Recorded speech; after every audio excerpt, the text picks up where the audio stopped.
Psychologists advise parents to talk to and listen to their own kids. Tonight, we sat down with Dr. James Greer, who works at the Providence Center, and here's some of the advice he had to give.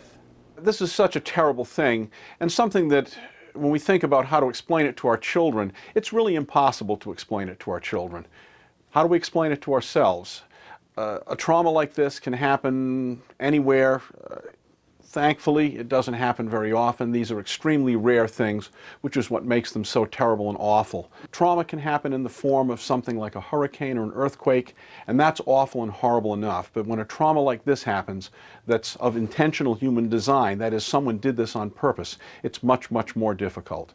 So rather than focusing on explaining to children why this happened, it's more important to let them know that they're loved and cared for and that they're safe.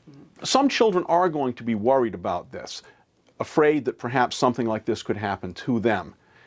If a child continues to have difficulty after a period of time and continues to be preoccupied with this may be a reason to get counseling and professional help for them. Children do get the reality of these kinds of things. They recognize what the difference is between entertainment on television and drama or in video games and what's happening in real life. And they also understand by seeing the way their parents are affected. And parents, of course, are affected by a tragedy like this, thinking about their own children and how horrible it must have been for all of those involved. Children have certainly remarkable resilience if they are safe and cared for. That's what's most important, that they know that they are taken care of, that they know that the adults in their lives are in control and doing everything that can be done to keep them safe.